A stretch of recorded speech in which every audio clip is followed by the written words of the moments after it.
Well, hello everyone, and welcome to Standard Uranium Summit today, a year in review hosted by SIX. I'm joined today by President, CEO, and Director Jon Bey, who will be taking us through a summary of the past year since going public. So to those tuning in, you can submit your questions on the Q&A panel on the right-hand side of your screen at any time, and we'll get to them after the presentation. So congratulations, Jon. I look forward to hearing about all the things that have happened this past year and what is to come for Standard Uranium in the future. So I'll pass it off to you to get things started. All right. Well, thanks, Dasha, and thank you, SIX, for hosting this event for us. It is great to be able to share our story with our shareholders and new audience members and anyone that wants to hear about Standard Uranium. So, yeah, 12 months to the day. A couple of days ago was our 1 year anniversary of going public. So I look back at what we've done over the past 12 months, and it seems like a great deal of things. But I wanted to sort of make it known that we've been running this company now for 4 years. So all those things we've done in the past 12 months are actually an accumulation of hard work for the previous 3 years. But today I'm going to take the audience through, what we've done in the past 12 months, and then also look forward to the next 12 months and why that's exciting for us right now and for our shareholders and for future shareholders. So let's get started. And today you're getting a sneak peek at our new presentation, our new design style, brought to us by one of our new vendors, a visual capitalist. And I'll be talking about, who our vendors are and why we use them and why we like them. And of course, SIX being one of those. So as we get rolling here is our legal disclaimer. Well, we'll probably be making some forward-looking statements as I talk about the next 12 months, so keep that in mind. So one of the things we started this last year was talking about, the new future of energy and uranium and nuclear being a big part of that. And for us, we are an early stage exploration company, so our goal is to find the fuel to power a clean energy future. Now, this slide here gives you a snapshot of the Athabasca Basin, and it gives you a look at where our projects are. We've got 5 projects currently, and our flagship being the Davidson River, and we're going to talk a lot about that today because that's the one we're about to start drilling again. So here we go. One of the things I want to talk about today is, the 4 real important things, the themes that we look at for Standard Uranium. Number 1 is people. So having the right people on our team is crucial. We built this company around making another high-grade uranium discovery in this region. So we focused on adding people to the team who've had experience doing that. And we'll talk about that when we get into our actual team. On top of our own internal team, we have our external team. And that's all the vendors we use, all the relationships we've been working on for the past number of years with our First Nations partners, all our geological partners, all our helicopter camp people, the capital markets partners, the bankers, the brokers. Those are all crucial. So we'll be getting into a bit of that as well. The next thing is the right project. So if you don't have a good project, your company's not going to go very far. You've got to have something that gets people excited. And we'll talk a lot about Davidson River today and about a couple of our other projects on the site. The other thing is the right area. So it's great to have a good project, but you've got to be in a good jurisdiction. So we believe that, Athabasca Basin, there's no place better in the entire earth to find high-grade uranium than the Athabasca Basin. And Saskatchewan as a province is a fantastic place to operate. It's always ranked in the top 2 or 3 globally as places to operate an exploration or mining company. And the third thing is all about timing. So when we started this company 4 years ago, we knew we were early. We knew where the uranium and the nuclear energy space was going. And right now we're starting to see that come to fruition. So going public 12 months ago was an ideal time to go public. We're now getting into this phase now where you can't go a single day without hearing incredible news about uranium companies or nuclear energy. So we're going to talk a bit about that as well. So this slide is sort of a company snapshot. It sort of talks about, things that investors want to know right away. Number 1, let's talk about going public. So 12 months ago, we took this company public. At the time, we were a private company, a market cap of $5 million. We went public. A share price was 15 cents at the time. And at that point, we had a lot of great things we wanted to do within the year. First thing we wanted to do was drill our Davidson River project, but we needed to get funding for that. So we started with the capital raise right away, and we raised $4.5 million. That was led by Red Cloud Securities, and 8 Capital was part of the syndicate. That one had some nice 25-cent warrants attached to them as well. And then fast forward, we go ahead into the summer and we started phase 1 drilling. So we drilled the Davidson River project, and I'm not going to get too much into that because we'll cover a few slides on that later. And then we followed it up with a follow-up capital raise in the fall. We raised another $3.4 million, once again on the same terms. Those were done at 20 cents with 30-cent warrants. And that was fantastic. It really funded us for the rest of the year and to get us excited for drilling our winter program. And we did that. We went right into a winter program, which I'll talk a bit more about, but we did 3,000 meters, another 7 holes. And that takes us, and that one just finished up in March. So we're now getting ready for our next phase. So we'll get into that in a few slides. The catalysts we're looking for right now are, moving forward, drilling our Davidson River project, and then getting up to our Sundog project and drilling that in the winter of 2022. So let me take you to the next slide here, and I'll talk to you about our team. So I mentioned earlier how important it is to have a great team. The top 5 people on this slide, those are our board of directors. Outside of myself, the next 2 guys, Garrett and Neil McCallum, those are both geologists, extremely well known in the Athabasca Basin for incredible success. Garrett, as you may have heard, you may not have heard, going back in time to 2012, there was not a lot of exploration done in the Athabasca Basin because people thought the uranium was either on the eastern side of the basin or far up north. But there were a few companies poking around, and Garrett was the geologist who made the discovery of radioactive boulders. This led to his company Alpha being taken out by Fission Uranium, and that was their Triple R project. And they're still one of the best projects in the globe right now, yet to become a mine. So that one's a future project. So what did Garrett do? He left Fission and went and joined NextGen, and he helped develop their Arrow project. So he spent many years as their VP of exploration, and when that Arrow discovery, they moved it all the way along to where they are today. Garrett joined us the day after he left NextGen, and he's part of our strategic technical advisors, and he's part of one of our board members, and he's awesome to have on our team. I mentioned Neil McCallum, our VP of exploration. Neil works with DeRouche Geological and consults with us, and he leads our team. He's been in this region for 15 plus years and is a remarkable geologist and adds a lot of technical capabilities and insight and leadership to our geological team. The other 2 directors we have are Ken Judge, who was a corporate lawyer, specializes in M&A securities law. He's based in Europe, in Monaco, actually. Ken and I have worked together for 15 plus years on many companies. So he joined our team last year. And Blair Jordan was one of our founding directors. Blair comes from the banking side and the lawyer side. He's actually got his law degree, but he practices pretty much on the capital market side right now. Now, if you look at our bottom level there, we have Galen McNamara and Sean Hilliker. Both came to us last year in 2020 from NextGen Energy. Galen is now the CEO of Summit Silver, and he is part of our technical team. He was with Garrett and worked quite closely on the Arrow deposit. So he's a fantastic, another set of eyes to be able to explain to us and talk with our technical team about what we're seeing at our Davidson River project. And then, of course, we brought on Sean Hilliker. He came on last summer, and Sean leads our team at the Davidson River project. So Sean just left NextGen as well.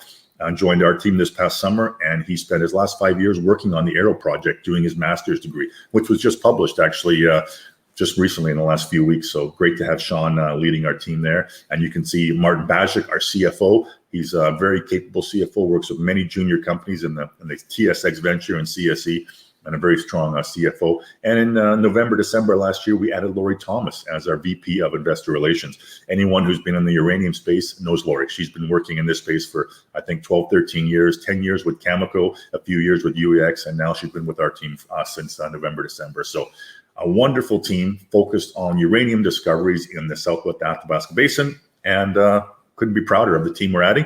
And I will say, heads up, there's going to be a few new additions as we begin to plan our next few weeks before we get into our drill program. Now, I also mentioned on top of having the right people, you want to be in the right area. So we talk about the Athabasca Basin. Some people call it the Saudi Arabia of the uranium space, because this is the best place in the world to find high-grade basement-hosted uranium. If you look at this slide, you can sort of see where all those deposits are around the Athabasca Basin, the high-grade ones. It's a very mining friendly jurisdiction. It's got a huge skilled labor force. Infrastructure is there. The government is fully behind it. First Nations are really behind mining in this region, and it's got high-grade uranium, and scales much higher than any other place in the world. So if you make a discovery in this region that's economic, it's remarkable. So that's why we're working in this region. Right, John, I understand things are changing in Saskatchewan in regards to the First Nations. Could you speak a bit about that and tell us why it's so important? Oh, sure. So, yeah, that is true. So, going back in time, to get yourself working in this region, you basically had to get permits from the government, and the government would consult with First Nations, and then they would give you approval to go do your work. Now it's becoming, in the past 6 to 12 months, we're seeing a lot more First Nations group want to have personal consultations with the companies. There's a group that looks after the entire North called the Athenini Group, and they basically represent all the far North First Nations groups. So that's been going on for some time. So when we work in our Eastern Basin projects or our Sundog projects, we work directly with the Athenini Group, and that's going wonderful for us. We've got all our permits for our Sundog project, but we're not going to start drilling until we have a proper engagement process and signing of agreements with them, and that's in the process right now, so we're really happy about that. Now in the southwest corner, we work with the Clearwater River Dene Nation. Chief Clark has been a wonderful person to work with. We have a strong relationship. There's some videos of us talking about a relationship on some of our social media stuff, but working with the Clearwater Dene Nation has been great, and we stay at their Big Bear camp. We employ a lot of their people for all the things we do at the camp, and some of the fuels we buy, the equipment we use, laborers. So it's something that just keeps getting stronger and stronger. So we're really happy to be working with them. So it's great to hear. Not all companies have got the same relationships. So it's really important to watch for what's going on. Are companies building strong relationships with their First Nations partners? Are they getting their permits? Are they getting work done? Or are they sort of stuck in limbo? Those are things to sort of keep an eye on with other projects. Thank you. I'm also looking at some of the questions rolling in from around the world here, and I want to take time to say hi to all those investors whose names I see popping up on the side there. Thanks for joining in today, and everyone for asking questions if you have some later on. So let's talk a bit about the timing and talk about the uranium macro story as a whole. I think investors who are following the uranium space probably haven't been in a happier space for a long time. The amount of information that is rolling out now every day from the nuclear side and from the uranium side is just remarkable. So we're now starting to see the other side of the COVID-19. We're starting to see it, really starting to slow down, and operations around the globe are opening up again. Cameco put their Cigar Lake mine back in action, and they have their news releases today and their conference call talking about how things are safe and looking to move forward. I think we're seeing the same thing at Kazatomprom over in Kazakhstan. So for us, we're going to be operating our, another summer drill program in northern Saskatchewan, and we believe things are getting safer and safer. Saskatchewan is actually has a wonderful roadmap to when they can open everything back up, and it looks like by July they could have no restrictions in place, which is actually remarkable. One of the things we're seeing right now, I think a lot of people have heard that there are, uranium companies who are actually going into the spot market and buying physical uranium. I've never seen that ever. So that is a huge sign that people are bullish as to where uranium is going. We also had, you may have heard, UPC was just taken over by Sprott recently. So Sprott stepping into the uranium space and going to be taking over that fund says, it's remarkable. I can't wait to see that play out. It already had an increase on the spot price when that started coming out. We're also seeing things like small modular reactors coming in the future. There's a lot of talk around that, and that's actually going to be really instrumental in Canada and potentially even in northern Saskatchewan. Currently a lot of these far north regions are, they run off diesel or those kind of things, and small modular reactors and micro reactors potentially could be operating in these regions and powering huge communities and mining projects. So the opportunities for uranium and nuclear in the future are just incredible, and we can't wait to see those progress. And we're in the middle of many discussions, which we'll get to down the road on those type of things. So let's talk about our Davidson River project and what's going on there. It's really important for us to let people know what's happening there. So in the last 12 months, this is sort of a 12-month summary here. We started off the first ever exploration program, drilling program, that is our phase 1 program on the Davidson River project. This slide here shows you a few things. Number one, you can see those green and yellow lines. Those are actually the ZTEM and VTEM. So ZTEM and VTEM is geophysics that allows us to look under the ground and sort of see where there are graphitic and sulfidic conductors. Now, you may be wondering why that's important. If you're going to find uranium in Saskatchewan, it's going to be hosted in these graphitic conductors. So we use geophysics to look underground and find these conductors. That's our first step. And then we go and try to drill these conductors. But as you can see, that one major one, the Warrior Trend, that's like 12 kilometers long. So trying to poke a drill hole in something 12 kilometers long is very difficult to find discovery. So we use a lot of other tools as well. We look at things that are signatures of other discoveries in the region. So we can look at what's been done at Triple R and what's been done at NextGen. And because we've got a lot of the same geological staff who've been there and done that, it's very easy for us to take that technology and use it on our project. So we were looking for things like offsets and breaks in these conductors. We were looking for bright spots. We were looking for cross-cutting structures. We were looking for changes in dip direction. And we plot all those into our software, our 3D models, and that identifies drill targets. So we started our phase 1 drill program, and we did 5,600 meters last summer. And that gave us 13 holes and really got us started on the exploration on the Davidson River project.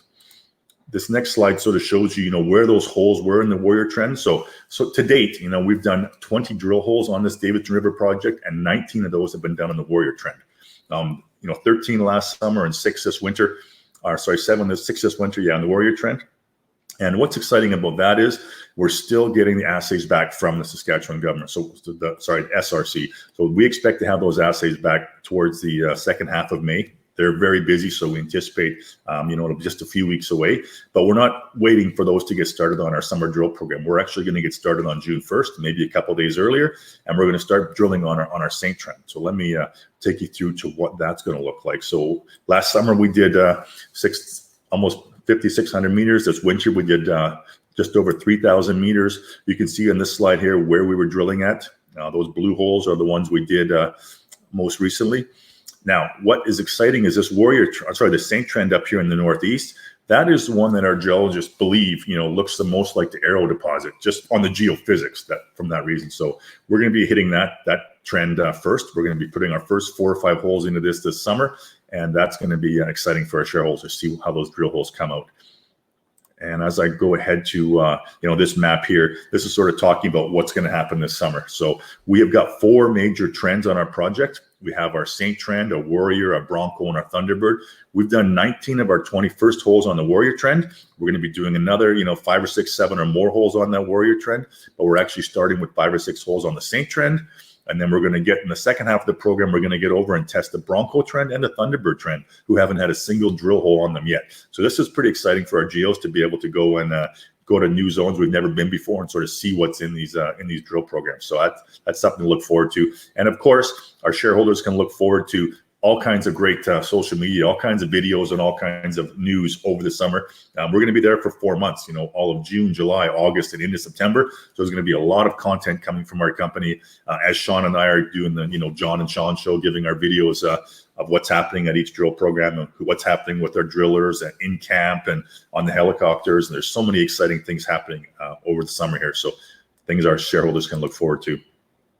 I don't want to get into Sundog yet, so I'll stay on this slide for a bit. If there's any, questions from the audience about, our drill programs and what's happening this summer, I'm sure this might be a good time to get into those, or we can wait till the end of the presentation and I can really open it up to more questions. One of the things I did want to talk about was, this summer we announced that we were switching drill companies. So in the past, we've used aggressive drilling right up until our last program, but aggressive drilling was just taken out by a company called Team. So Team Drilling. So Team and Aggressive have merged, and they don't have enough people to drill. And that's something that's going to be very common this summer across country, maybe across North America. There are not enough drill companies and enough capable drillers to go ahead and do all the drill programs that people have planned. So if you are a shareholder of many other companies, you may want to find out if your company has got drill companies locked up and secured to do their drill programs.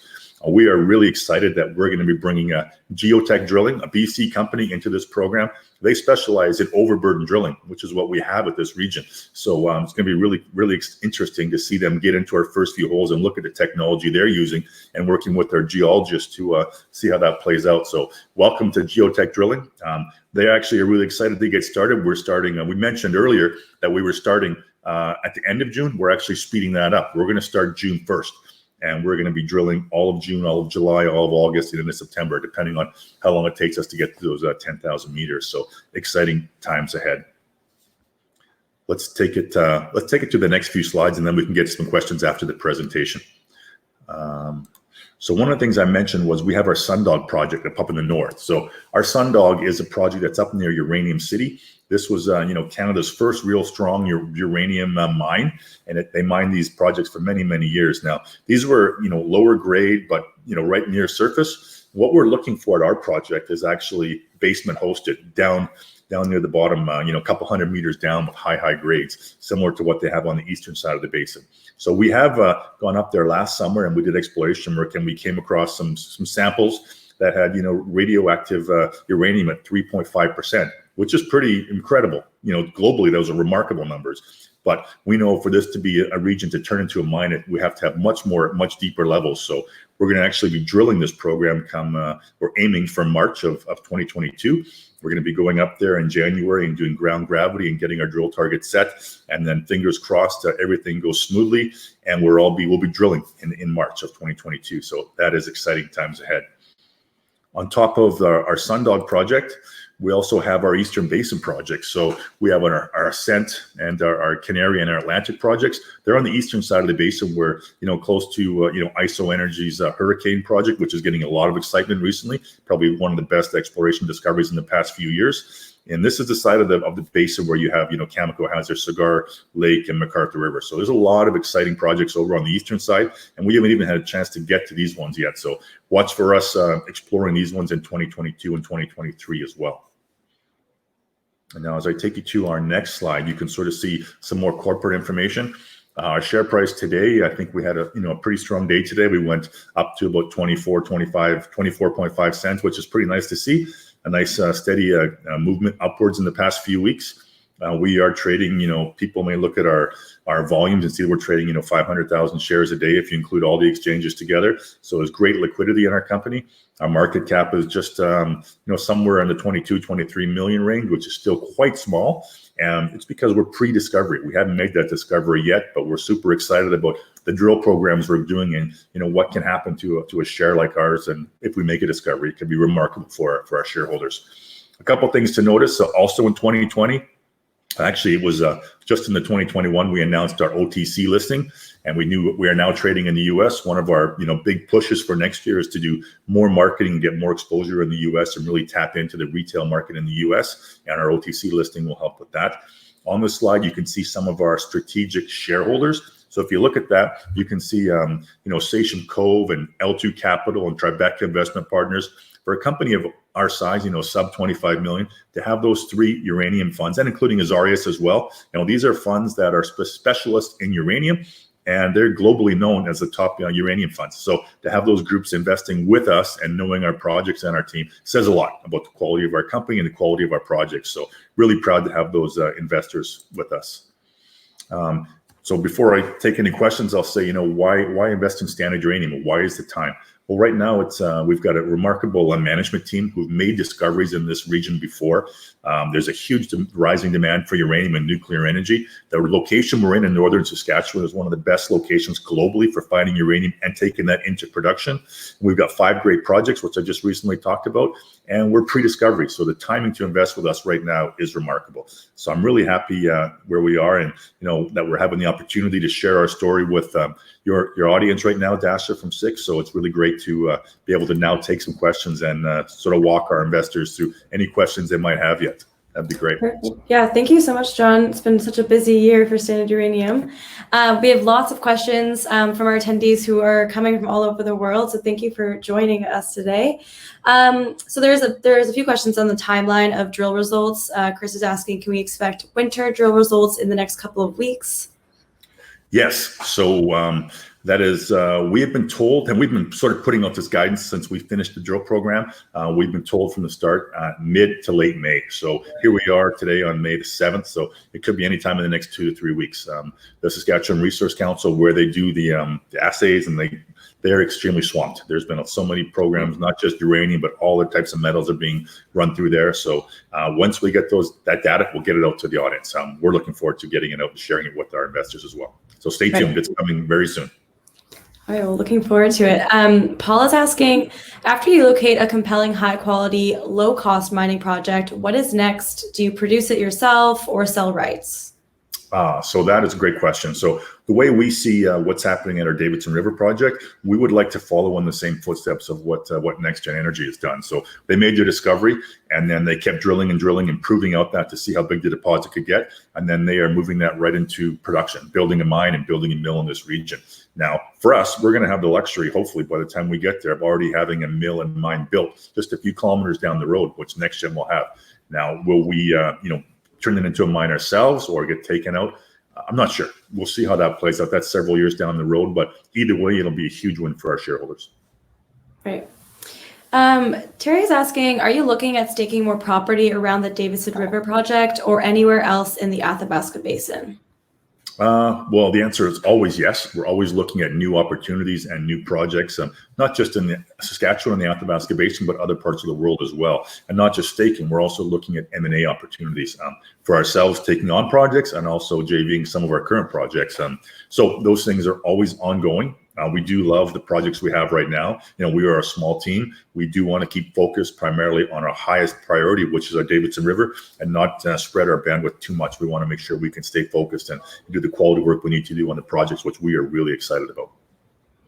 Great. Yeah. Max is actually asking about your team. You're saying that you're expanding and adding more staff. He's asking, are you worried about spending too much money on that compared to drill money at a point where we don't have a deposit yet?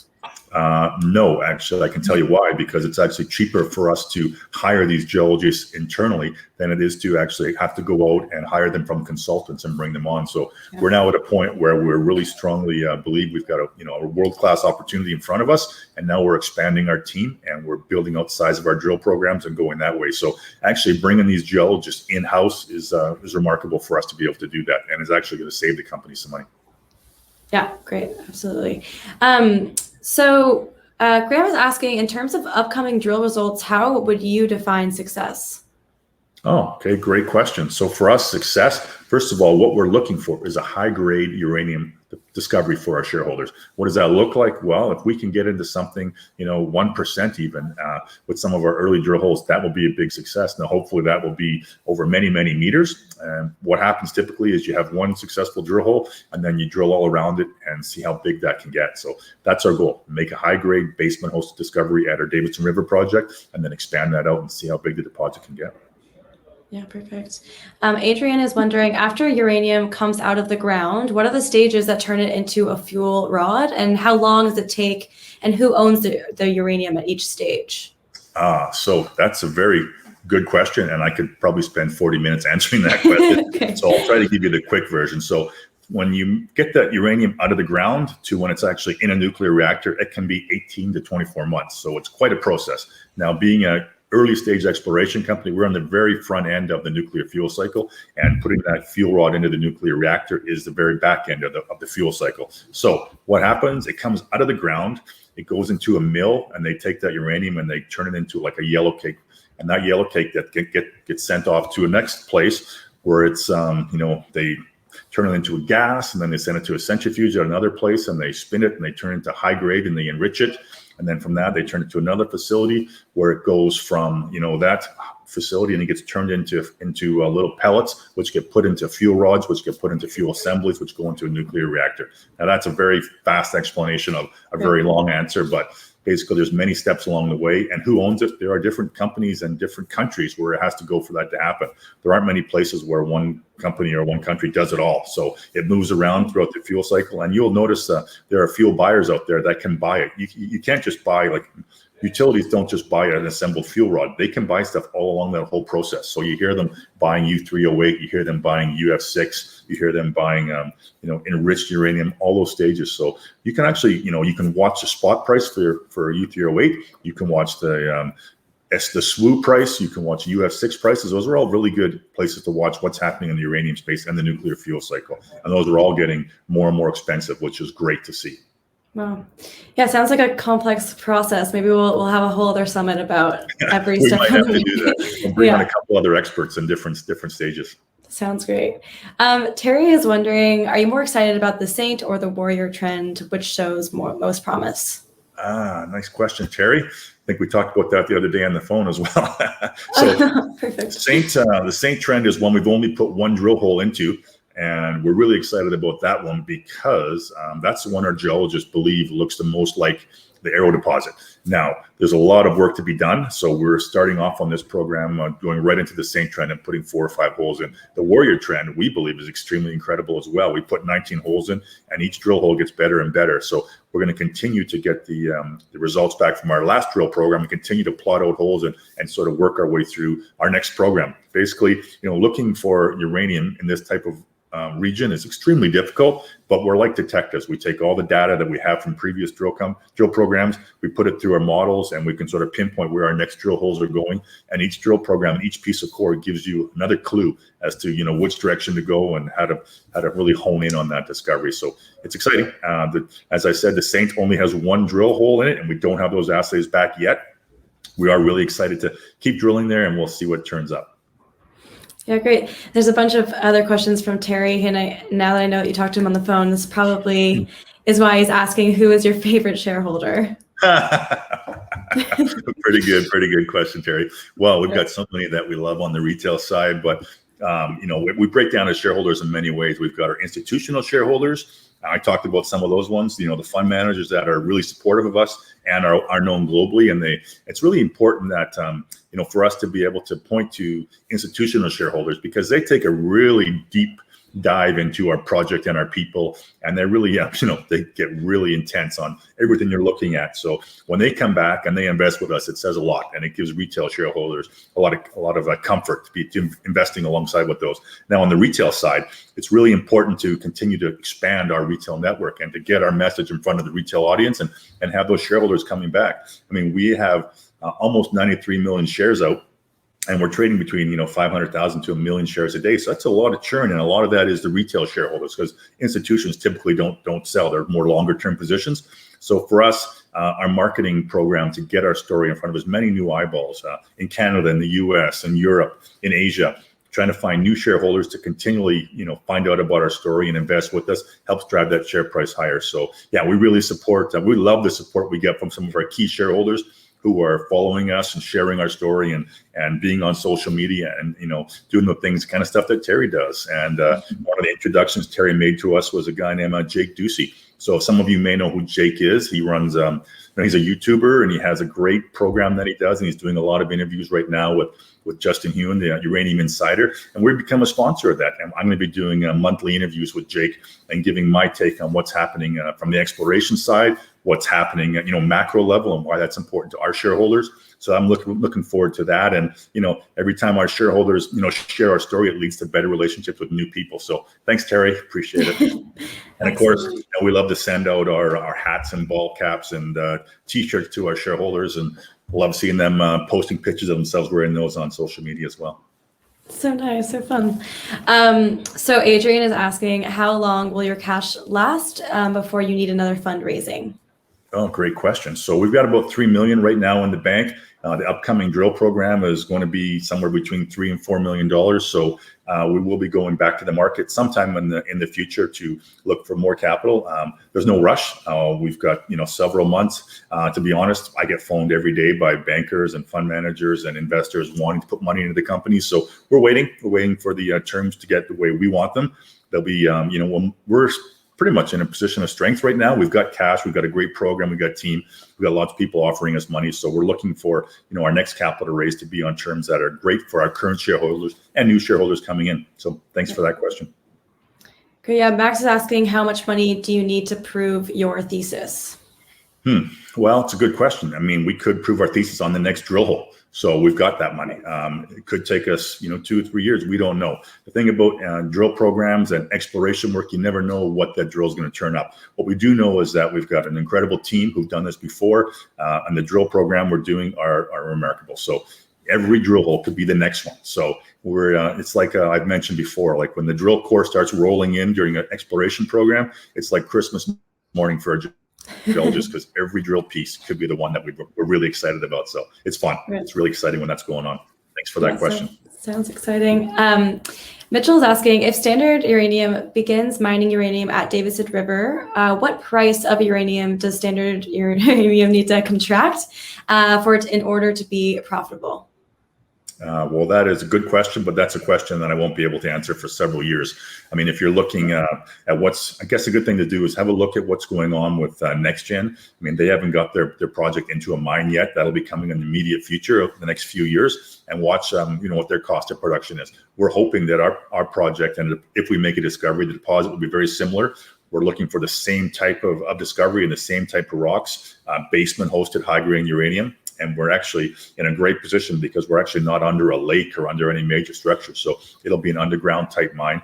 All of these are forward-looking statements, of course, but yeah, so hopefully our metrics will be very similar to what NextGen will have.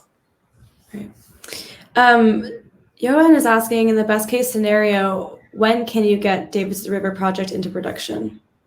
Well, once again, that's an extremely difficult question to answer. We haven't made it a discovery yet. So once you make a discovery, then you have to take, a long time proving out how big that discovery is. Once again, I'll just point to NextGen. If you look at their trajectory, you go back in time to when they made their discovery back in, I think it was 2014, 2015, that region.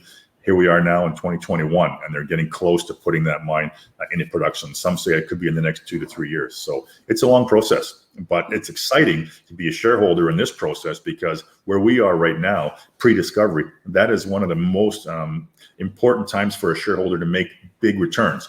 So if you look back to, Fission and NextGen, when they were pre-discovery, their share prices were, 15, 10, 20, 25 cents. They made that discovery and their share price shot up to, $2, $3, $4, $5. So the opportunity for a shareholder to get invested with the company pre-discovery and then watch that develop over the next couple of years is remarkable.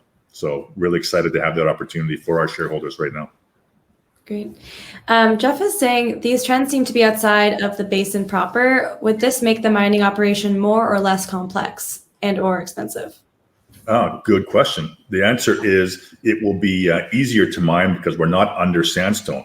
If you look at what's happening on the eastern side of the basin, where these massive mines are, Cigar Lake and McArthur River, they have issues with having to freeze that sandstone and then go under and deal, and that could lead to many technical things have to happen to do that. So if you look at where our project is, we are just all we have is some overburden rock, and then we're right into the basement, and we're going from the surface to our basement rock in sometimes 50 meters and as deep as 200 meters. So that is not that technically difficult to mine. So watch for, once again, look at NextGen. They're in the same situation, but we're actually a little further out. So less overburden, and it'll be an underground type mining scenario should we get there. All right, great. Thank you. I'm just going to wrap up with a few last questions. Does Clearwater hold an equity position in the company? So I think the question is Clearwater River Delineation, and the answer at this point, they do not. But that is something we are working towards. The chief of the Clearwater Delineation, Chief Clark, is very entrepreneurial, and we are working together on many things right now, and bringing investments and other key investors from this region into our project are on the table, and something that we're working towards right now. So stay tuned for information on that coming. Perfect. Thank you. Adrian's asking, when the power companies start significant contracting again, might Kazatomprom keep a lid on prices by ramping up production?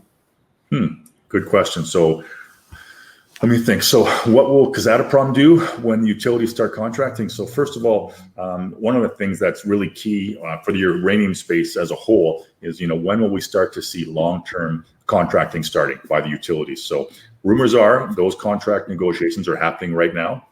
I know Tim Gitzel at Cameco is talking about those things happening right now behind the scenes, and those are all classified. But we anticipate we'll start to see those long-term contracts coming out in the next quarter or 2 quarters, and that will be huge for the uranium space. We'll start to, because we all know those have to be much higher than where prices are today. Tim Gitzel has said they won't be interested in signing any long-term contracts below the price of $50 or even $60. So, and those are for tier 1 global mining projects. For other projects around the world, they're going to need that price to be higher, upwards in the $60s and $70 for long-term pricing. So what will happen with Kazatomprom? I can't answer that. I mean, currently they they had some issues with COVID this year. They've kept to their guidance of keeping their production capped to a certain level. They're saying that's going to stay that way for the next year, but after that, I don't know where they're going to go, and we'll see. I mean, it's exciting to see if those prices take off, what they will do. So, sorry, that's about as good of an answer I can give you. Oh, good. Well, thank you so much, John, for taking us through this past year and all the Q&A. I also was admiring your background. What is that a picture of? So that is actually our Davidson River project, and that is our geologist Sean Hilliker there and myself walking down our access trail road to our Warrior Trend. That picture was taken, I believe, in around February or March of this past year, and it was probably about -40, -45 that day. So it is cold. One of the good things about the winter, there's no bugs, but it's so cold, there's no bugs can survive. But as we're going into the summer season, it'll get much warmer up there and a lot more bugs, and we'll be wearing a lot less clothes. Shorts and t-shirts and bug nets all over us. Right. Well, looking forward to summer. All right. Well, thank you so much. And thank you to everyone who joined us today and submitted questions. If you think of another question after the summit, we will be sending out a short survey and we can put you in touch directly with Jon.